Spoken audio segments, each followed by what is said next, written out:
and about the weight and the hair. But we saw you sat down and we know you have beautiful hair. Ever since I've always admired females with long hair. You have beautiful hair, beautiful face, and I've seen where you shave the side of your head, you cut off around it all these years, but you have never shaved it bald, and you did it because in support of your sister. We want to talk. Yeah. We want you to. We want to get in the mind of what you were going through and how you made that move. All right. So, my sister, who's very dear to me, was diagnosed with breast cancer, and we first got the news. What cancer? It was breast cancer, breast. Okay. And we first got the news as if it wasn't anything enough a big deal, and they're going to do X and do Y, and she'd be fine. Well, that was not the case. So in the end of February this year, we got the story, the news that, this thing is there, and she's going to have to do chemotherapy and, the whole 9 yards. So I told her, I didn't tell her I would shave my head. I told her, she's in the U.S. and I'm in Jamaica, and I can't go to the U.S. right now. Mm-hmm. So it was, I'm going to be supporting you the best way I can. So when she started the chemo, all was well, and about a month and a half into the chemo, her hair started to fall out. In 2 months, her head was fully bald. So when I saw that, I said, I love her dearly. I am going to support her the best way I can. She wasn't very comfortable with it. And I said I was going to support her the best way I can. And this wasn't only for her, but all the other cancer persons who were going through this, who had gone through this, and who's still, recovering or still going through. So I spoke to her in the morning. I never told her what I was going to do because I always keep my hair too low. And for the pandemic, I had natural hair. So for the pandemic, and I don't know if they know, but I am half white.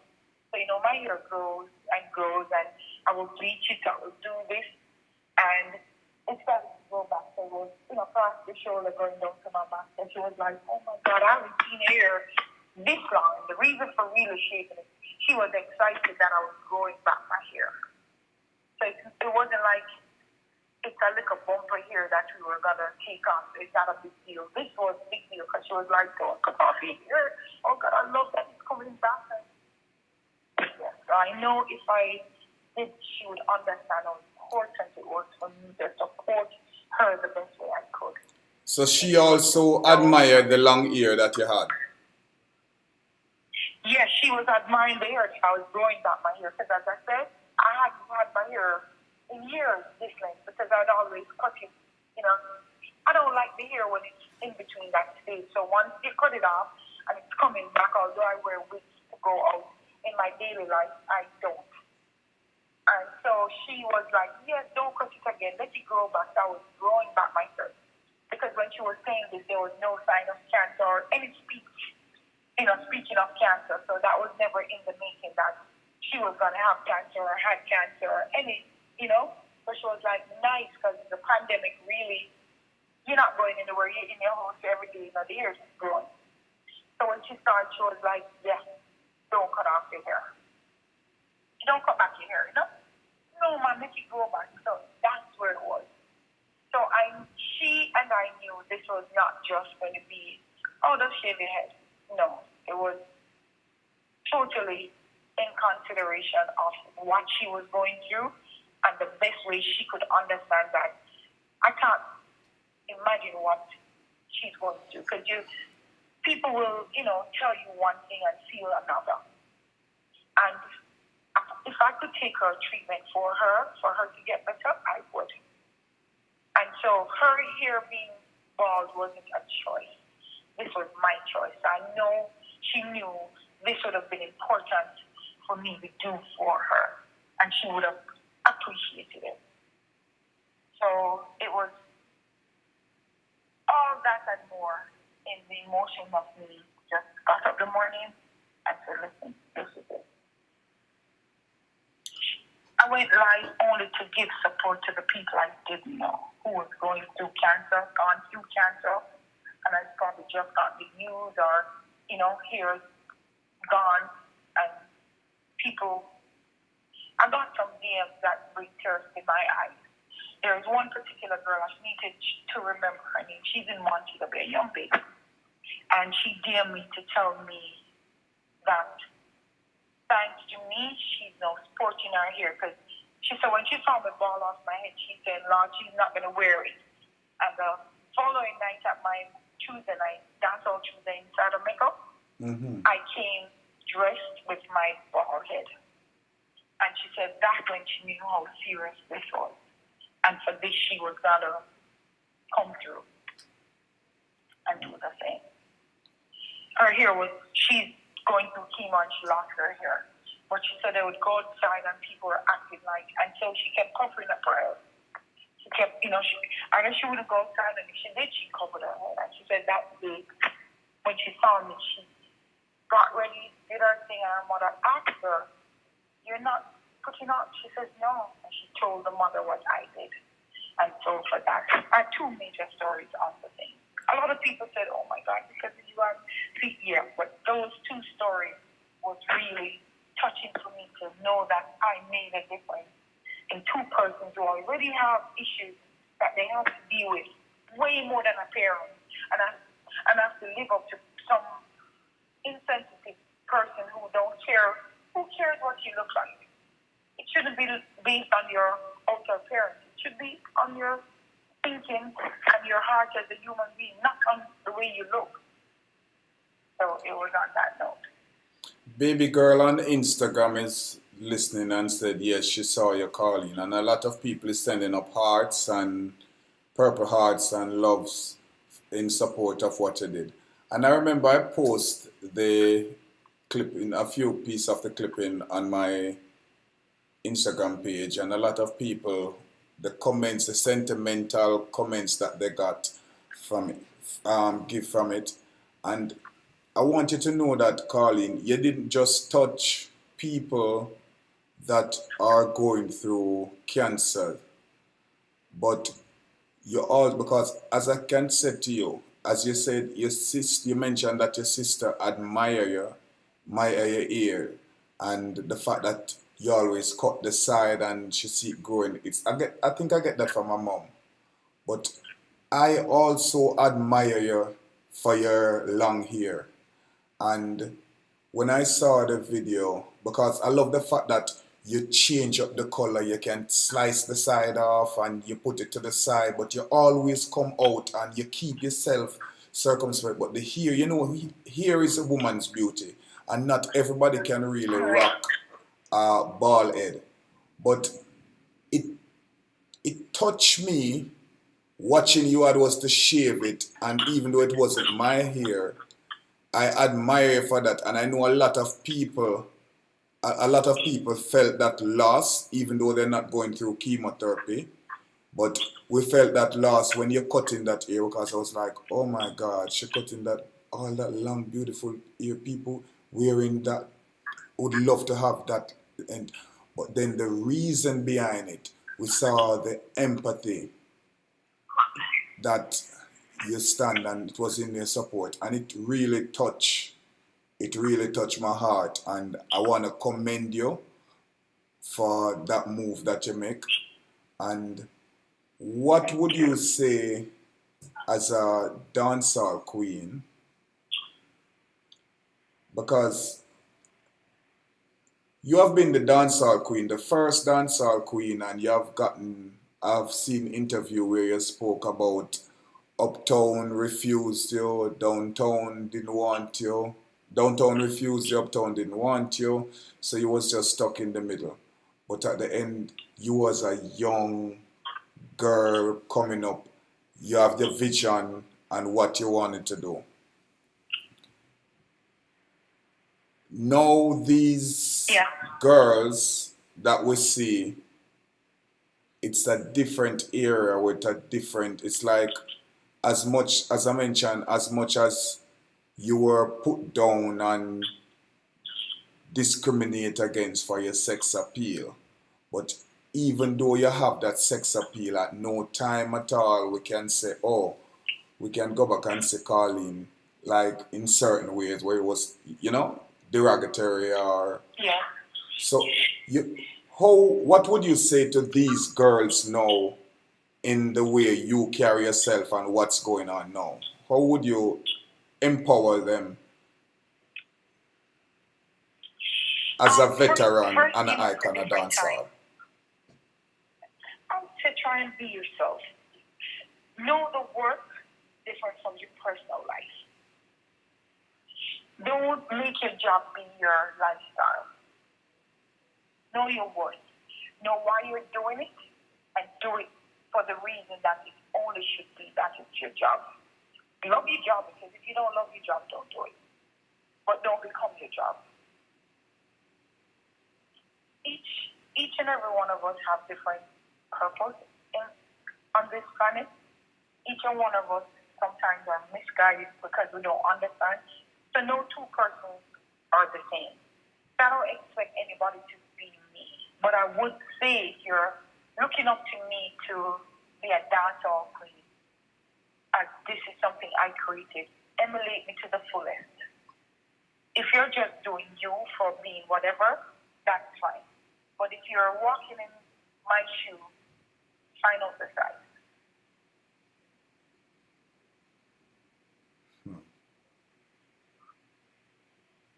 Hello? Yes. No, I was just thinking, reflecting on what you just said.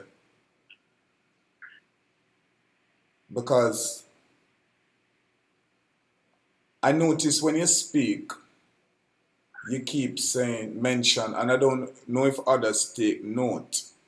But for those of you not taking note, I don't know if you notice when she speaks, she said, know your job. So the dancehall queen was a job for you, totally different from Carlin Smith. Yes, it was. It was my job. It was work, and with my work came real 110% work ethicness. It was me understanding my duties as the job I chose. And how is it I'm going to present, keep, and love the job I was doing. My job didn't have work hours. That's the only difference from any job. Somebody works in the bank, doctor's office, the dentist, the person who sweep the floor, the person who cash at the supermarket. They were on a time schedule. That's the only difference. I did not have a set salary or a time schedule, but it was my job. As a woman in the dancehall, the queen of dancehall, I mean, you're beautiful. You're a beautiful woman. You have the complexion going on. You sex appeal.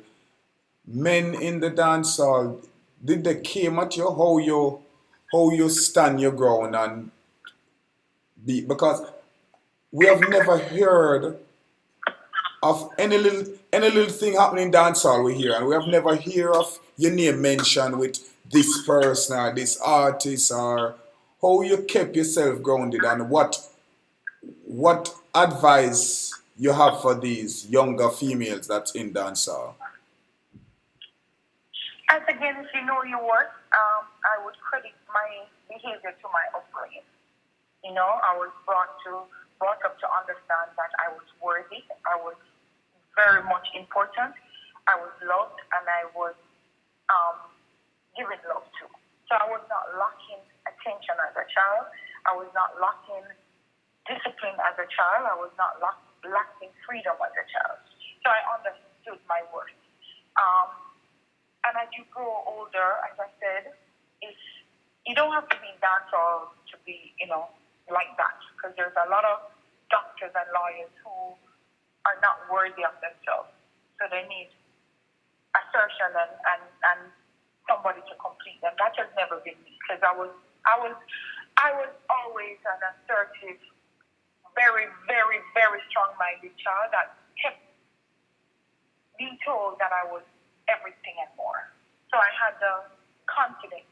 I've always had the confidence in myself because of how I was brought up. So I don't know if you know, I have 9 other sisters, and I was never compared to be any of them, and I'm second to last. So, you know, being in a family of 10 girls and you're number 9, that's not easy. But it was never placed in me to be like any of my other sisters. But that confidence let me know my worth. I always say to people, if vagina was something to be given out or shared, you know, amongst many, it wouldn't be between your legs where it's placed.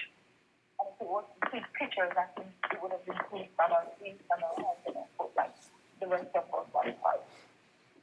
So I understood my emotion and how I was dealing with it from a kid. A lot of people do things because of nothing. You could be brought up in a very, you know, strict home, and that's part of it, or a very loose home, and that's part of it. Everything that you come with balance. That's a little bit of everything that you can come. And I knew I didn't need another person to complete me. And again, I go back to my job. And what I did, my job and my personal life is 2 different things. Do you think the era that you were in and now has a lot to do with how grounded you was, and do you think if it was a time like now, would you be able to contain yourself with social media being there to stay relevant? I think that you could not be in this interview. If I was in this time, when I was in that time, it would have been way more. I would have probably have a different, being the first to do what I did. If I had the publicity that you could just get back then, no, I'm guaranteed that I know you should be doing this interview. I go way, way above or beyond where I should be in terms of recognition, you know, publicity. Yeah. Remember, a lot of people, thanks to the internet, is learning about me. The new generation is learning about me. Wow. There's people who just came out to the time of the 90s who would have turned adult in the early 20s. That's just learning about me. But yeah, this time is way easier. I don't know if the value would have been the same for those people, but it would always be the same for me. You can't take somebody's value away from them. And that I know my worth. And I want you to notice, people, how she speak of work and work. Knowing one worth and separating your personal life from your work is totally important. Because I've seen a lot of people use social media now and get carried away just to remain relevant. But right, that's not valid to me. I don't care if my page goes up by 1 or 1 million. That has no value to me. I'm not going to do what people expect me to do to get likes or dislikes or whatever you get when you're on social media. I can tell you, you could count the amount of personal things I have on social media, and most of it is, you know, all of my social page has to do with my job.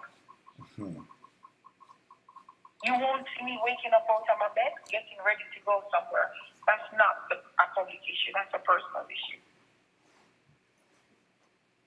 And for those of you who are just tuning in, we're sitting here with an icon, the infamous dancehall queen, the first dancehall queen, Carlene Simmet, and it's woman empowerment. The best radio station for all your hit songs and new podcasts. And make sure you follow us on social media platforms. OBC Radio. We're approaching the top of the hour. We were gonna exit and the news is gonna come in. Carleen, we wanna thank you for coming on and sharing your voice and what your style and how you do it. Because as a veteran in dancehall and you wear the crown, and we have to say, well, I have to say, I commend you and appreciate you. And with all the bash you got coming up for being the sexist, feminine woman you are, we still can say there's nothing out there for Carleen where we can see, oh, Carleen was caught this way, or you hear Carleen you mentioning with this person or this. We appreciate that, and that's what a queen should be, and the people need to take lessons from your book. And I noticed you came up from being not just in dancehall, but you became this entrepreneur where you explore. Yes, because you shouldn't limit yourself. Sometimes there's more beyond what you want, and sometimes you have to explore that. To sometimes find your real niche. So I would tell any young woman out there, anything, don't matter your age, and it doesn't matter what age too. Never say you're too old to do something new or try something, because sometimes what you like necessarily is not what's necessary for you only. So explore, find other things to do, and you can still keep your original liking, but add other avenues and ventures. I had my birthday party yesterday, and I wore a pink wig, and on my balloons I had one pink in each of the balloons. So they were like, "You don't like those kind of colors?" And I said, "No, that was to signify again for my sister Representing to give cancer support awareness. for cancer." So although because normally I would have been in a blonde hair, I Yes. chose pink to represent. Still fighting with them for breast cancer, to giving her and others the support, that I'm still in solidarity with them, and I'm still standing and giving them the support. It didn't stop. I just shaved my head. I'm actually going to be going to the children's hospital because I did something I haven't gone back to the club yet to know kind of panic feel, to see whatever it is I got, I was going to be giving it to children's hospital, the cancer ward there. And my charge to work told them, "You have 61 seconds," and I won't stop doing that. And what last word or statement would you have to give to these people who are listening, and young, not just females but males on a whole? Empowerment. Believe in yourself. Let yourself understand how much you're worthy, how much you're worth, and live up. You have 31 seconds towards zero. That's exactly how you're going to be treated. If you think you're worth trillions, that's exactly how you're going to be treated. You have to tell yourself what you're worth first, so other people can appreciate it. And I'm not talking about money or price or from 1 to 10. It's internal. Do a lot of soul searching. Find who you are. Don't wait for somebody to give you that accreditation. We appreciate your calling and keep doing what you're doing. Again, we have come to the end of another segment. This is OBC Radio, Second Chances for the Forgotten Voices, and it's Woman Empowerment every Wednesday, 6 p.m. to 7 p.m. Join us Thursday evening at 6:30 with DJ ZK. Tune in OBC Radio. Download the app in your app store or tune in on Alexa device, OBC Radio. Second chances for the forgotten voices. We appreciate you. The best radio station for all your hit songs and new podcasts. And make sure you follow us on social media platforms. OBC Radio.